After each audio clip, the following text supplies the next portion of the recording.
Hey, what's up, guys? Welcome back to another AmITheAsshole Reddit Stories video. And today, oh boy, do we have some wild stories lined up. We're talking betrayals, messy relationships, and family drama that'll have you questioning what you just heard. Seriously, this one's full of twists from beginning to end, so make sure you stick around.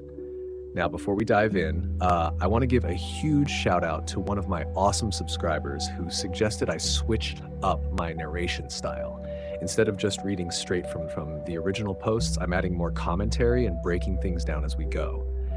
So let me know in the comments, do you guys prefer this version or should I go back to the original style? Your feedback really helps shape the channel. And of course, don't forget to hit that like button and subscribe. We're on the road to 10,000 subscribers and every single one of you makes that possible. All right, grab a snack, get comfy, and let's jump into some of the craziest AITA stories Reddit has to offer.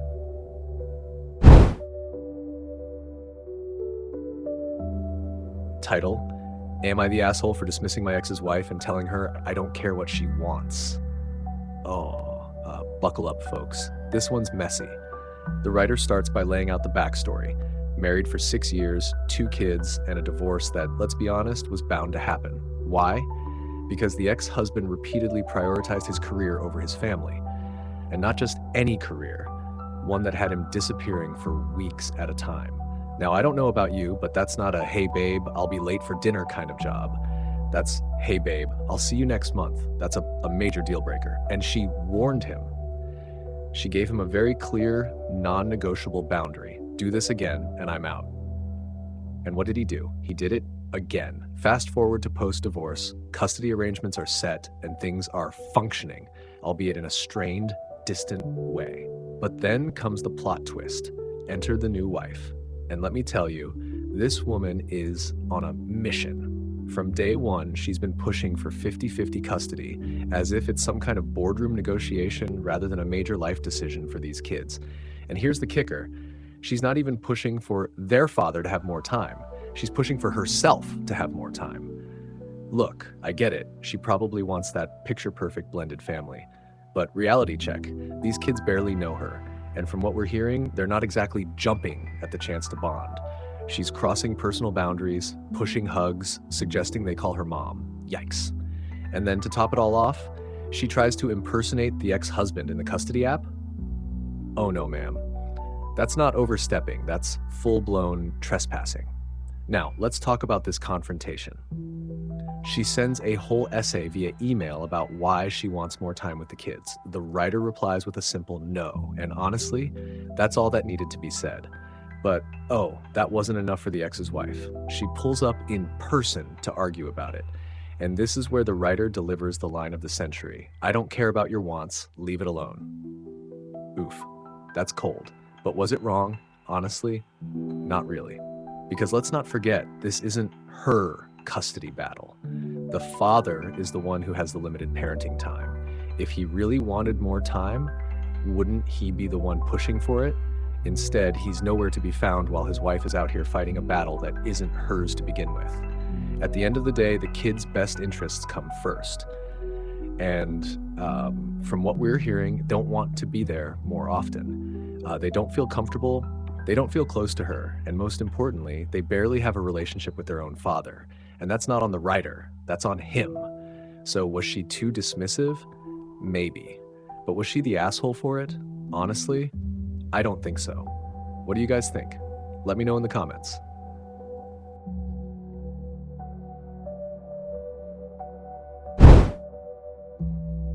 Title: Am I the asshole for breaking up with my girlfriend after she gave away my dog and lied about it? Oh, this one is gonna make some blood boil. Strap in because we are dealing with some next level betrayal. So the writer is a 29-year-old guy who has had his German Shepherd Max for 10 years. That's not just a pet, that's family. This dog has been with him through everything. The ups, the downs, the worst days, the best days, loyal, loving, irreplaceable. But then enters the girlfriend. Now, we already see the red flags waving in the wind. She's complaining about the dog being too big and too much work. But then she says something that should have sent alarms screaming in the writer's head. I hate how much attention you give him. Excuse me? That's not just a petty complaint, that's jealousy over a dog. And trust me, when someone is jealous of a pet, that is not someone you can trust. But like a lot of people in relationships, the writer just brushed it off, thought she was just being dramatic. Then the nightmare begins. One day he comes home and Max is gone. Panic, absolute panic. Anyone who's ever had a pet go missing knows that feeling, that gut-wrenching, breath-stealing, adrenaline-fueled fear. The writer tears apart the house, runs through the neighborhood, calls shelters, puts up posters. He is desperate. And then the girlfriend walks in. And what does she say? "I didn't want to tell you like this, but Max ran away." Oh. My stomach actually dropped reading that. And this poor guy, instead of getting suspicious, is out there searching for days. No sleep, no peace, just sheer heartbreak. Meanwhile, his girlfriend, dropping little hints like, maybe it's for the best. Oh, I don't know, maybe now she can finally have his undivided attention. But then, plot twist. While scrolling through Facebook, the writer sees something that stops his heart. His dog, listed for adoption. And not just any post, she used a picture of him playing with Max in their backyard. Like this wasn't even some sneaky under-the-table deal. She put the evidence in writing. The audacity. At this point, it's no longer a betrayal, it's criminal. He tracks down the family who has Max, explains everything, and thankfully they are decent human beings who give him back. I mean, can you imagine if they weren't? If he had never seen that post? If Max had ended up in some random shelter or worse? So now the writer is furious. He confronts her, and what does she do? She gaslights him. "I was just thinking about what was best for us. You love that dog more than me." Oh no. The victim card? The guilt trip? Girl, you stole his dog. You lied. And you are standing here playing the victim? Nah, absolutely not. The writer does exactly what any sane person would do. He tells her to get out. And now she's out there telling people he's the bad guy, saying he was emotionally neglectful and chose a dog over their relationship. And the wildest part, some people are actually siding with her. Look, let me make this crystal clear. There is no compromise when it comes to betrayal. She didn't just dislike the dog, she removed him from his home. Without warning, without permission, and without a shred of remorse. This wasn't about compromise, this was about control. And when she didn't get what she wanted, she made a decision for him. So to the writer, nah man, you are not the asshole. You dodged a bullet, and more importantly, Max is home. Safe, where he belongs. But what do you guys think? Let me know in the comments.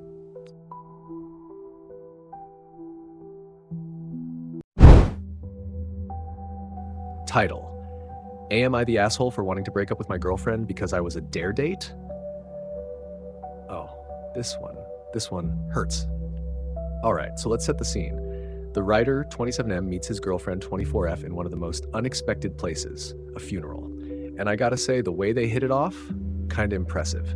She cracks a dark joke, he laughs, they spend the whole afternoon talking, and by the end of it, boom, her number is in his phone. Now, up to this point, it sounds like one of those weirdly cute, unconventional love stories, right? Like, oh, we met at a funeral and it just worked. But, oh no, it's not that simple. Because lurking beneath this seemingly wholesome start is something disgusting.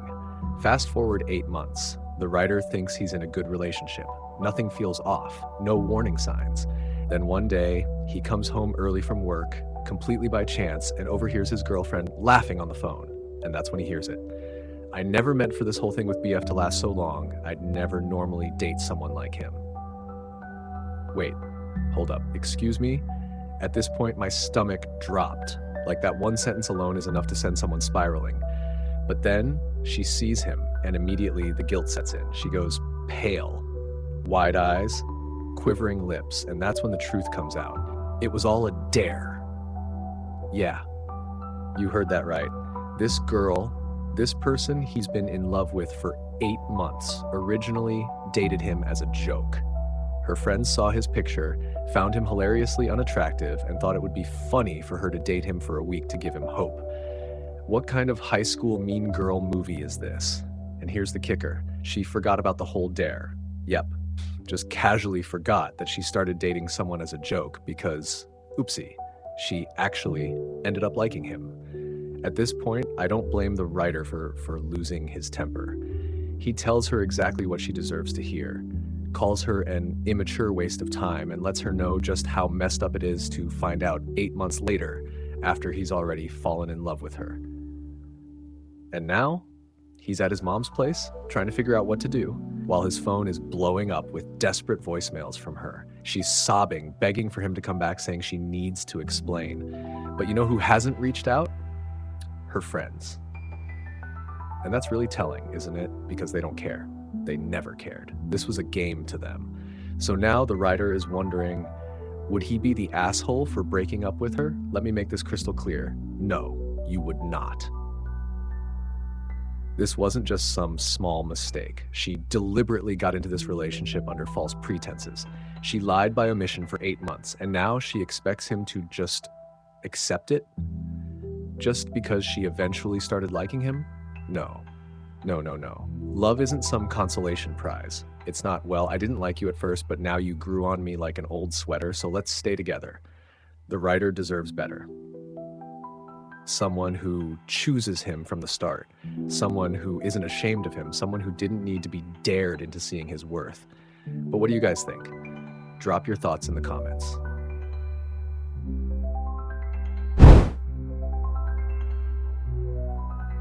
Title, update. Am I the asshole for wanting to break up with my GF because I was a dare date? Oh boy, this is one of those updates where you just know it's going to get worse before it gets better. So, after posting the original story, the writer decides to finally turn his phone back on. And guess what? It's a damn war zone.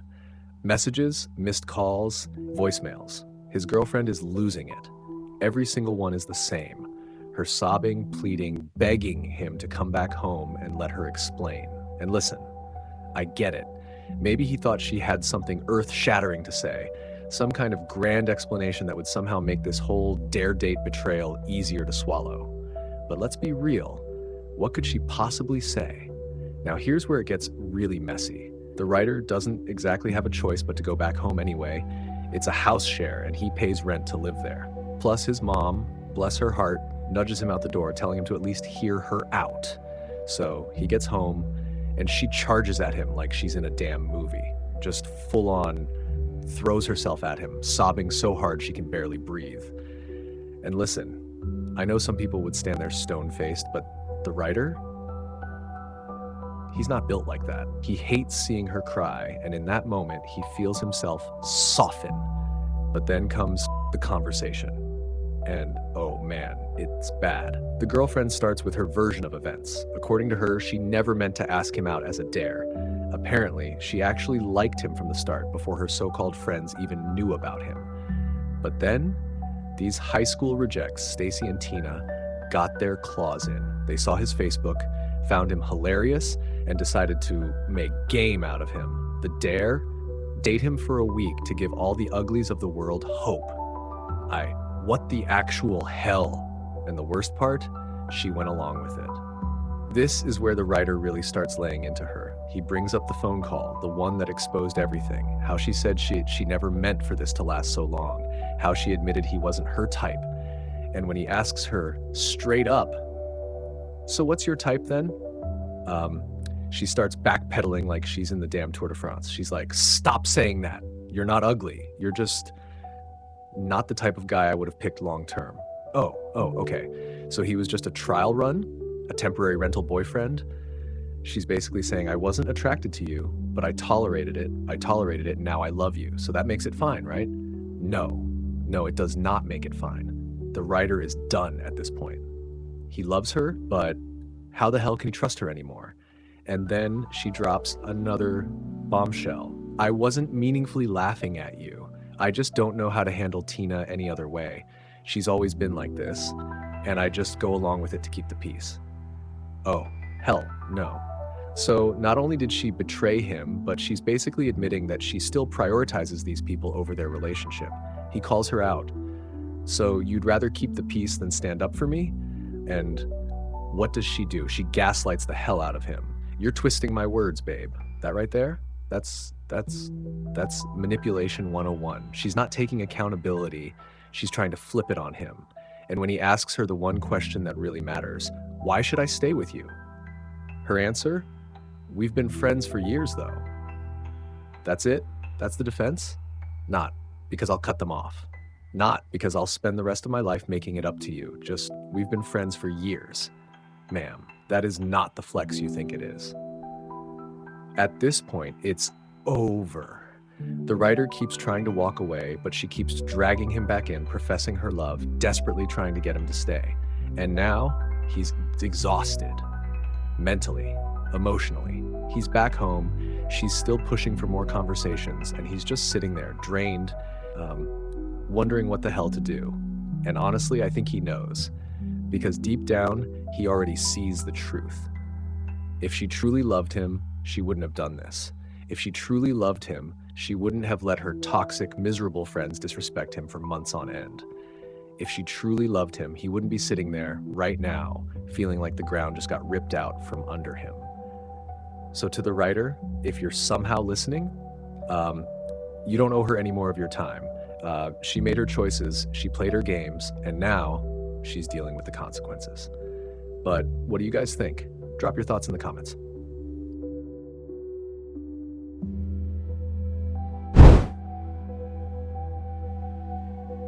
Title: Am I the asshole for refusing to let my mother-in-law hold my baby after she told my husband to get a paternity test? Oh, this one is juicy. Strap in because we have another mother-in-law who thinks she's the main character. So, let's set the scene. The writer, a new mom, just brought a beautiful baby girl into the world. 3 weeks postpartum, already emotional, already exhausted, just trying to adjust to life with a newborn. And instead of being surrounded by love and support, she has to deal with her mother-in-law's nonsense. Now, this isn't just normal in-law tension. Oh no, Mill has been on a mission from day one. From the second the writer and her husband got together, this woman has been whispering little poisons, accusing her of trapping her son, making jokes about the baby not being his. And let's be real, those weren't jokes, those were daggers wrapped in a smile. But then, she takes it one step further. 2 days after the baby is born, when the writer should be recovering, bonding, and, not dealing with absolute bullshit, Mill texts her son, "You should get a DNA test. You never know these days." Excuse me. At this point, I would have launched my phone out the window. Now let's talk about the husband, because credit where credit's due, he actually shuts that down immediately. He's furious, tells his mom off, makes it crystal clear that he has zero doubts about his wife. And Miel back along, "Oh, I was just looking out for you. It was just a question. Nope, not buying it." She knew exactly what she was doing. But here's where it gets even better. Now Miel wants to come over and meet the baby. And the writer? Absolutely not. And can you blame her? This woman just questioned whether her child even belongs to the family. You don't get to accuse a mother of cheating, try to plant seeds of doubt in her marriage, and then turn around like, "Oh, let me hold my sweet grandbaby, ma'am." No. And now, of course, Mill flips the script. She's crying to anyone who will listen, acting like she's being unfairly punished, saying it was just a harmless question. And suddenly, Ryder is the villain for keeping a grandmother away from her grandchild. Oh, and let's not forget the peanut gallery, the other family members chiming in with their classic "be the bigger person" speech. Side note, why is it always the victim who has to be the bigger person? But here's the thing. Why should she? Mill didn't just cross a line. She danced over it, set it on fire, and then acted confused when she got burned. Holding that baby? That's a privilege, not a right. And if you want that privilege, you treat the mother with respect. You don't throw out accusations, stir up drama, and then expect a front row seat to the baby snuggle. So if you're listening, stand your ground, because if she gets away with this now, it'll never stop. But what do you guys think? Should Mill be forgiven, or did she dig her to her own grave on this one? Drop your thoughts in the comments.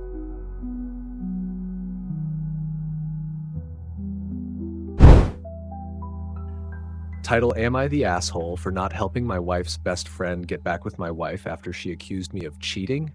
Oh, this one is wild. Strap in, folks, because we are about to witness a masterclass in unnecessary drama. So the writer comes home after a normal day at work, probably just looking forward to dinner, maybe some TV, and a peaceful evening with his wife. But nope. Instead, he walks in to find his wife sobbing like the world is ending. And not just crying, but full-on possessed level breakdown. Like exorcism might be required levels of distress. At this point, he's panicked, trying to calm her down, probably thinking someone died or something truly terrible happened. And then, boom, you're cheating on me. What? Now let's pause here for a second. Imagine being so blindsided that reality itself glitches for a moment. The writer is standing there, confused as hell, because not only has he not cheated, but he barely even interacts with other women unless he absolutely has to. So where did this come from? Enter the best friend. Ah yes, the agent of chaos. She claims she saw him at the mall with another woman. And not just that, this woman hugged him and even kissed him on the cheek. Scandalous, right? Except, oh, and you're gonna love this, the writer calmly pulls up a photo from that exact day, shows it to the best friend, and asks, "Is this the woman you saw?" And she confirms. And guess who it was? His aunt. Yup. The writer got accused of cheating on his wife with his own aunt. At this point, I don't know whether to laugh, cry, or just throw my phone across the room. His wife, upon realizing the absolute non-situation, immediately boots her best friend out of the house because even she can't deny how ridiculous this is. But hold on, it gets even better. Because the moment the best friend is gone, who does the wife turn her anger on now? That's right, her husband. The writer can't stop laughing at the absurdity of it all because come on, what else do you do in this situation? But apparently, laughing while falsely accused is a crime because now his wife is even madder.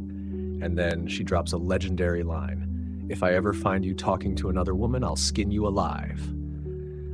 Excuse me? At this point, the writer just leans into the chaos, stops laughing, and tells his wife, "All right, madam, I'll obey your command, but you gotta kiss me first." And with that, the storm passes. The wife is calm, the marriage is intact, and the best friend is out of the picture. But wait, this isn't over. Because now, the best friend is blowing up his phone, begging him to help her fix things with his wife. She claims she didn't mean to hurt her, which is rich, considering she had zero evidence and nearly wrecked a marriage over a baseless accusation. So what does our writer do? Absolutely nothing. He doesn't help her, he doesn't defend her, he just tells her, deal with it. And honestly, I respect it, because let's be real, she doesn't deserve his help. She accused him of cheating on his wife with his own aunt, didn't bother to check her facts, and then expected zero consequences when the truth came out? Nope. Actions have consequences. And the best part? The writer kinda loves it. He finally has his wife all to himself, no more meddling best friend stirring up drama. But, of course, now he's feeling a little guilty. Should he help fix their friendship? Should he play peacemaker? Personally, absolutely not. Because let's be real, if she could do this once, she can do it again. And do you really want someone like that whispering in your wife's ear, planting seeds of doubt, waiting for the next chance to stir the pot? But what do you guys think? Should he step in and help, or let the best friend face the consequences of her own actions? Drop your thoughts in the comments.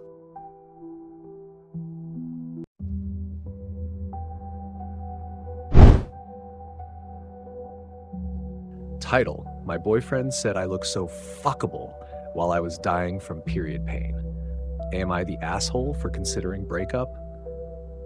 All right, everyone, buckle up because this one is about to get real uncomfortable real fast. So the writer is dealing with what sounds like crippling period cramps. And for those of you who don't know, I'm talking about level 10 pain.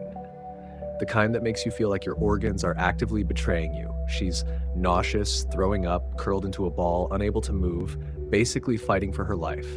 And here comes her loving, supportive boyfriend, who takes one look at her, crying, writhing in agony, and says, "You look so fuckable right now." Excuse me. What? No, because let's break this down. You're watching your girlfriend suffer, literal tears rolling down her face. And the first thing that pops into your 30-year-old brain is, That, I mean, I don't even know what's more disturbing. 1, the timing. 2, the wording. 3, the fact that he doubled down by saying she looked breedable. Oh, it gets worse. Because after sitting on this deeply unsettling moment for a few days, the writer finally gathers the courage to ask her boyfriend, "Why did you say that while I was in pain?" And does he apologize? Does he show even a sliver of self-awareness? Nope. Instead, he just shrugs it off with, "It wasn't out of malice, I was just curious." Curious. Sir, this is not a biology class. This is your girlfriend in agony. Then he hits her with the classic, "Couples do this all the time. Guys fantasize about sex during a girl's period." Excuse me again. Who are these men? Because, listen, if your partner is genuinely okay with it, that's one thing. But this is not one of those times. The writer made it very clear that she didn't even want to be touched because of how much pain she was in. And this man still chose to make it about his own desires. That's not curiosity, that's objectification. And now she's asking if she's overreacting for wanting to break up? No, absolutely not. Because let's be honest, this isn't just about one gross comment. It's about what that comment says about him as a person. The lack of empathy, respect, and basic human decency. The fact that he doesn't see why this was wrong, and that icky feeling the writer is talking about, that's called intuition. It's that deep, unsettling gut instinct telling her that this situation isn't just weird, it's fundamentally wrong. And if she stays, she's gonna keep brushing off red flags until one day she wakes up and realizes she's wasted years making excuses for someone who never truly respected her. So, writer, if you're still wondering if you're the asshole for wanting to leave, let me make it crystal clear. No, you are not the asshole. You're a person who deserves to be loved, not objectified. And if this man can't even show you basic decency when you're in pain, what's next? What do you guys think? Would you stay after something like this? Or is this a giant flashing neon sign to run? Drop your thoughts below.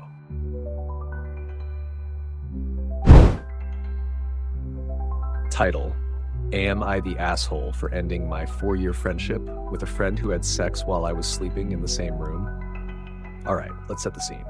The writer is 19 years old, still figuring things out when it comes to relationships and romance.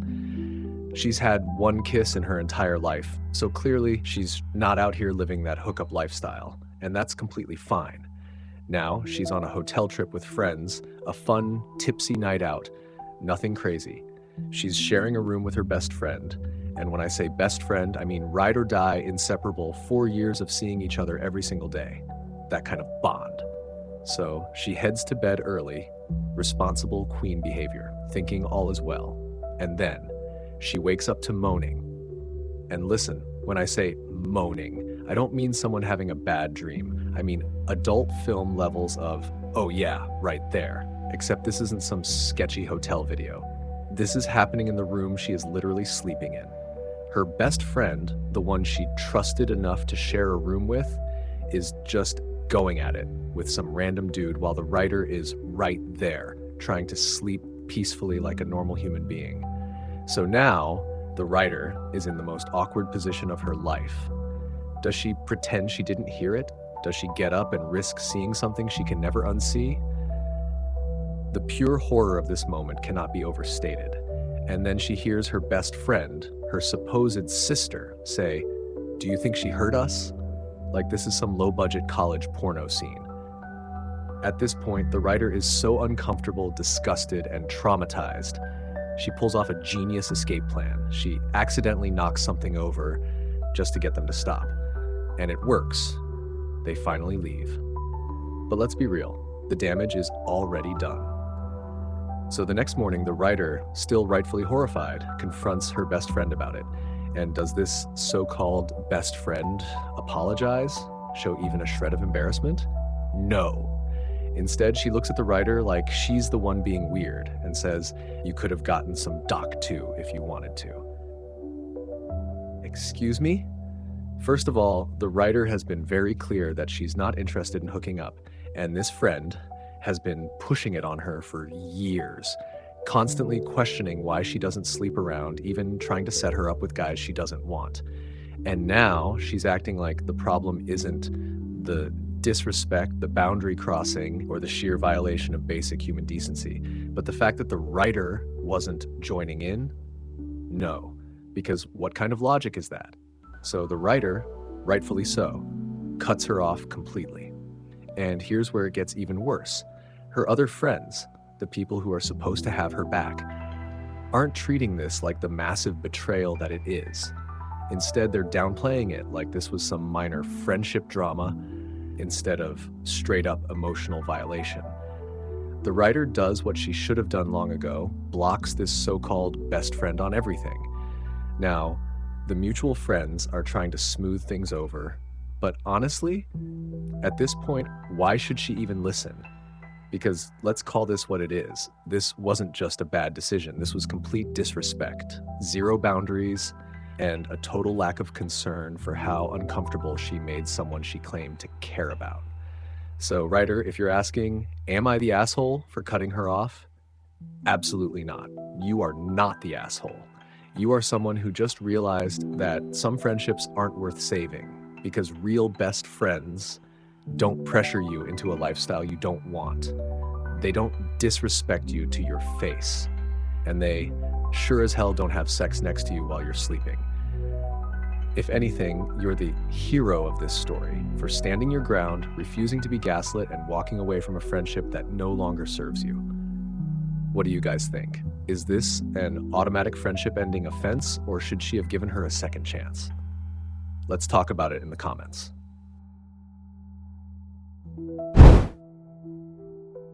Title: Am I the asshole for terrorizing my brother and making him live in his own filth?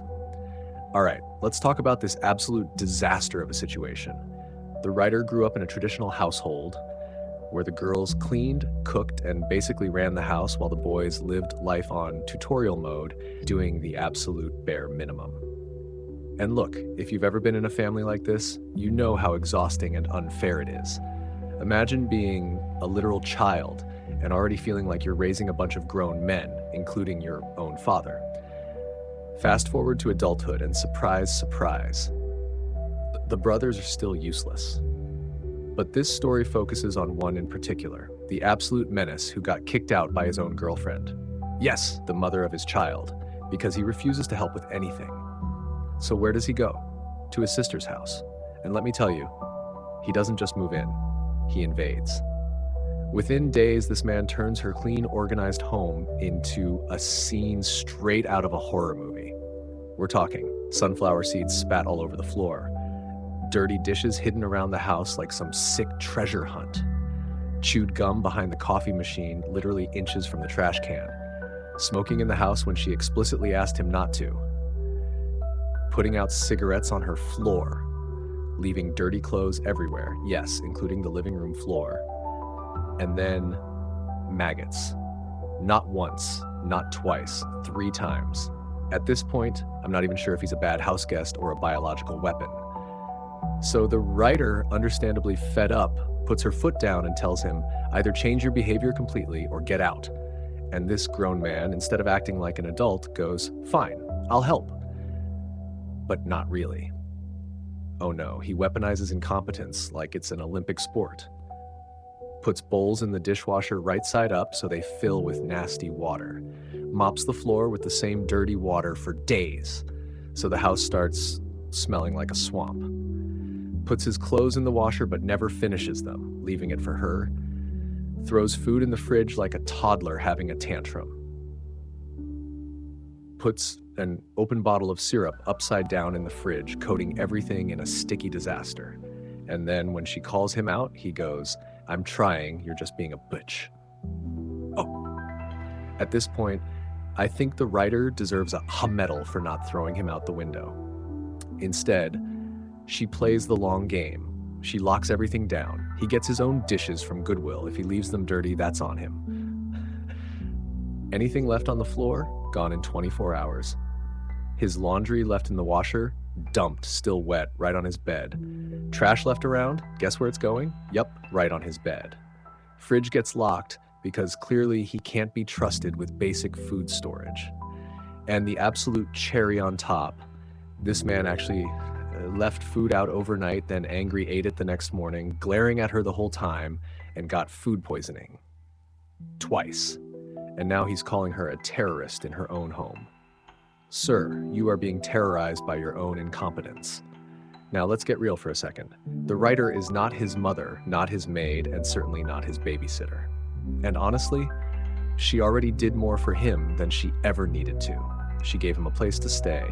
She tried to set basic expectations, and he refused to act like a functioning adult. So is she the asshole? Absolutely not. This man was given every opportunity to be a decent human being and chose violence against basic hygiene.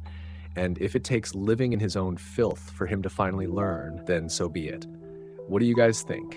Was she too harsh, or is this exactly what he needed? Let's talk about it in the comments.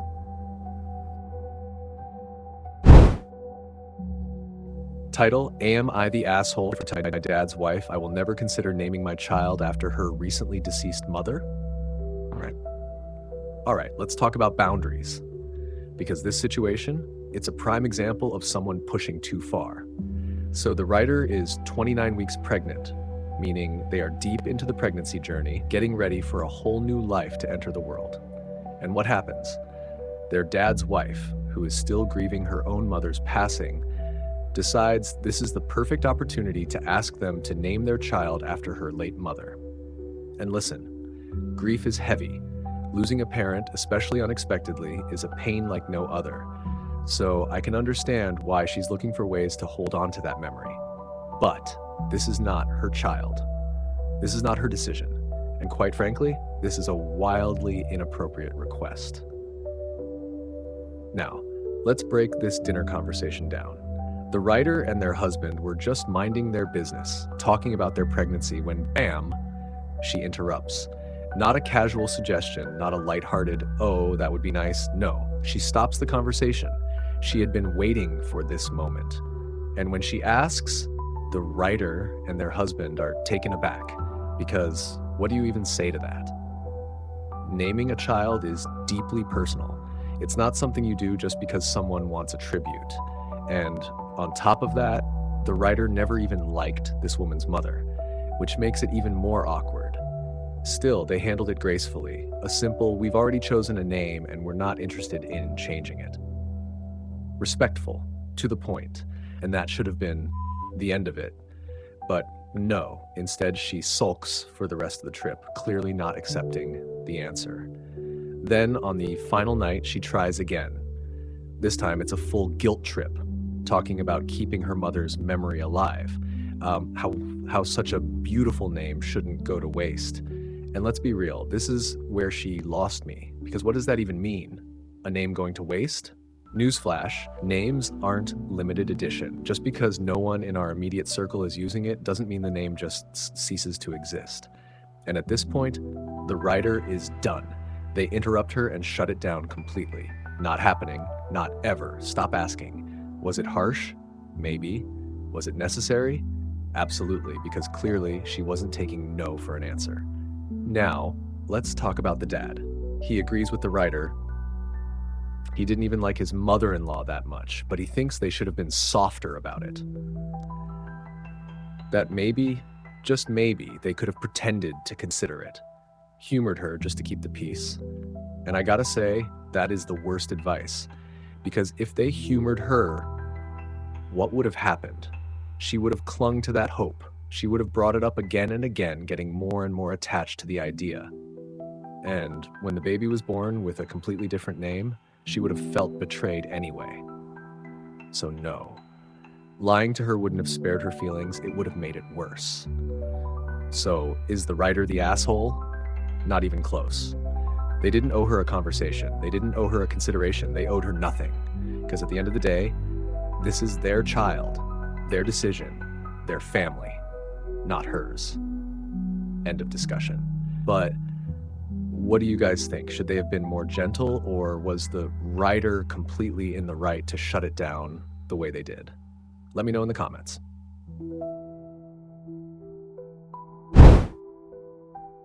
Am I the asshole for sleeping in my car because my wife won't stop playing whale sounds at night? All right, let's dive deep into this one because this situation, it's unhinged. So, the writer's wife has developed an obsession with whale sounds. At first, no big deal. She plays them while working, cooking, doing chores, whatever. Everyone has their thing, right? But then it escalates. She needs these whale sounds at night, not softly in the background, not through headphones, full blast. We're talking surround sound, deep sea abyss, eerie moans echoing through the bedroom like a haunted submarine. And the writer, he is suffering. He's trying. He's using earplugs. He's suggesting compromises, lowering the volume, adding some rain sounds to the mix. But no, that's not pure enough, because apparently, in order to fully connect with nature, this bedroom must be transformed into a sonic ocean abyss where sleep is absolutely impossible. So after weeks of this, he snaps. He grabs a blanket and heads for the car.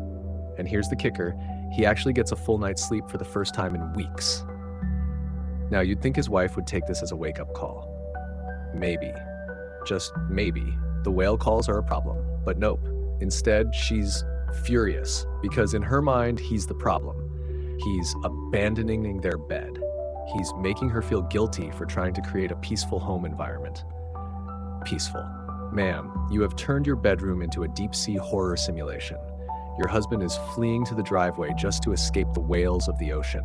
At what point do we acknowledge that maybe, just maybe, you've gone too far? Now let's get to the real question. Is the writer the asshole? Absolutely not. This man is fighting for his life. This is not a difference in preference. This is sleep deprivation. If your relaxation method is actively tormenting your partner, it's not relaxing. It's just selfish. And the fact that she won't compromise at all, not even lower the volume, but instead gaslights him into thinking he's the problem, that's crazy. So no. Sleeping in your car doesn't make you an asshole. It makes you a survivor. But what do you guys think? Should he keep battling the whales, or is this a lost cause? Let me know in the comments.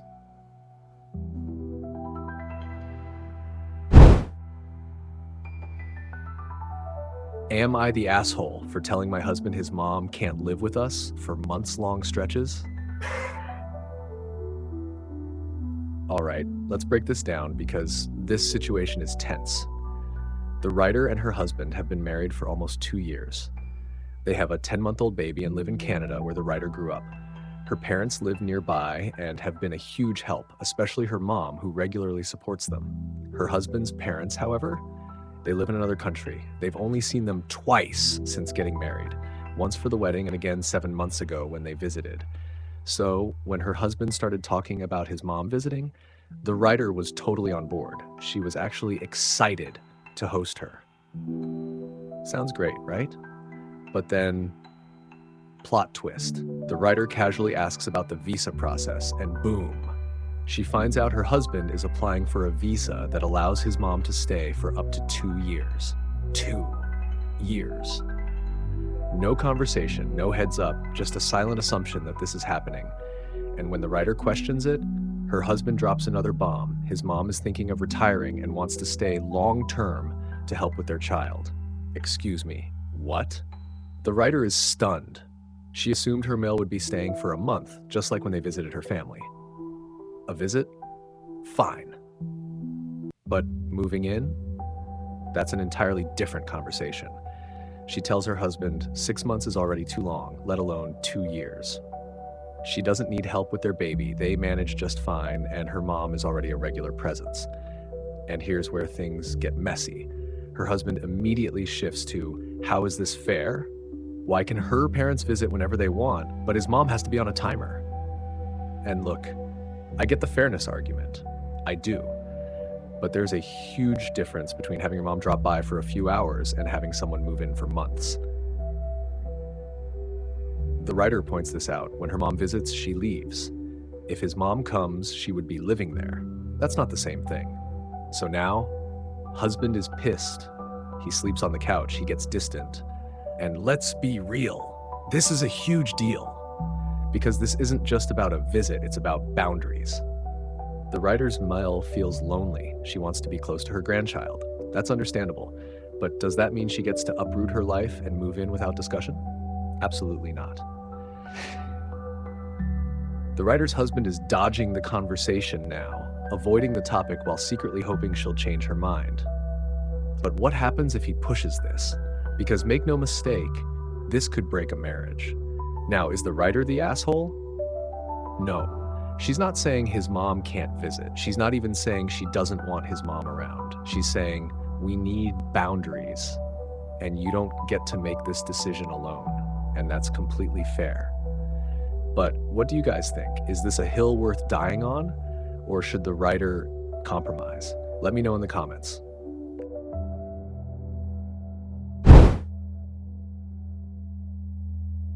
Am I the asshole for telling my husband his mom can't live with us for months-long stretches? Yeah. All right, buckle up, because this one is a roller coaster. So in the writer's original post, she found out that her husband was trying to secure a 2-year visa for his mother without even discussing it with her. She had assumed his mom would visit for a month, maybe 2, but suddenly this was turning into something much, much bigger. She put her foot down. No way was she going to let this happen. Not only would it disrupt their household, but she knew from experience that her MIL wouldn't just be visiting, she'd be taking over. And of course, her husband was not happy. He hit her with the whole, if you love me, you do this for me guilt trip, which, let's be real, was an incredibly low blow, but the writer didn't budge. And then things escalated. After some emotional back and forth, they finally landed on a compromise. His mom would only apply for a regular visa, meaning she could stay a maximum of 6 months. But then came the phone call. Her husband called his mom, and to no one's surprise, she was not happy. His sister joined in too. The call lasted an hour and a half. At one point, he even had to go outside and grab a chair. That's how intense it got. And after all of that, he told the writer not to answer any calls or texts from his mom or sister. It was that bad. And sure enough, her phone started blowing up. Missed calls, 20 messages, all filled with Islamic quotes about the rights of parents. But wait, there's more. She finally calls her MIL back with her husband listening in. And MIL wastes no time going straight for the jugular. She says that her son always wanted her to stay for a long time, but now, suddenly things have changed. Gee, I wonder why. And then she goes there. She straight up tells the writer that in Pakistan, in-laws live with their children. That's just how it's done. And she had assumed the writer was in touch with her roots when she married her son. And then she calls her whitewashed. Excuse me? The writer didn't hold back. She told her mill she was perfectly comfortable with how in touch she was with her heritage. And apparently so was her son. Mic drop. Her husband finally steps in, takes the phone, and goes outside for another half-hour-long talk with his parents. And this time, he stands up for her. He reminds them that they were the ones who supported him moving to Canada, that they knew exactly who he was marrying, that their expectations weren't realistic. By the end of the call, he finally put his foot down. His mom would be coming for 1 month. And just like that, the battle was over, but not without damage. Her meal's visit isn't looking nearly as exciting as before, but at least her husband finally saw reason. So, was she the asshole? Absolutely not. She set boundaries, stood her ground, and refused to let guilt or tradition steamroll her into accepting something she wasn't comfortable with. But what do you guys think? Would you have handled it differently, or was this the only way to protect her home and marriage? Let me know in the comments. Am I the asshole for telling my husband his mom can't live with us for months-long stretches? All right, folks. We are back. If you thought this situation couldn't get any more dramatic, strap in. So after standing her ground, the writer finally got some breathing room. The verdict? Mill could only stay for 1 month, not an indefinite period. And just when she thought this battle was over, her phone started blowing up. Missed calls, texts. You already know what's coming. All of them urging her to call back. And you know what? She did. But she wasn't about to do it alone. Her husband was right there, listening in. And that's when the real fireworks started. Mill wasted no time. She went straight for the guilt trip, saying her son had always dreamed of having her visit for a long time, and now, suddenly, he was cutting her visit short. Gee, I wonder why? She didn't even pretend to be subtle.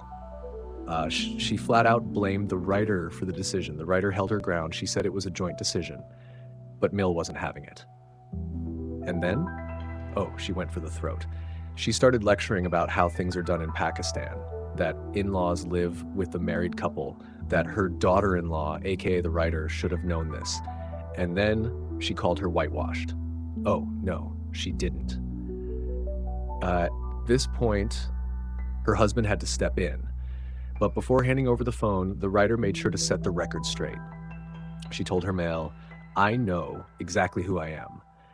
And so does her son. Period." Mic drop.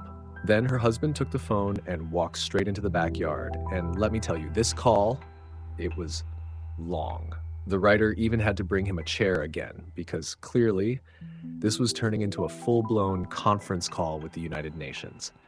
Her husband, he finally put his foot down. He told them, point blank, they knew exactly who he was when he left Pakistan. They were the ones who sent him off to Canada. They knew exactly who he was marrying, and they couldn't expect to treat them like a traditional Pakistani couple when their lives were clearly different. And then it was done. The call ended with her husband reaffirming the 1-month visit. Mill would be coming, but she wouldn't be moving in. Afterward, he apologized to the writer for his mom's words and asked her to just let it go. She's not thrilled about this visit anymore, but hey, at least it's just a month. So was she the asshole? Not even close. She fought for her boundaries, and her husband finally saw reason. But the real question is, how do you think that 1-month visit is actually going to go? Because something tells me this isn't over. What do you guys think? Let me know in the comments.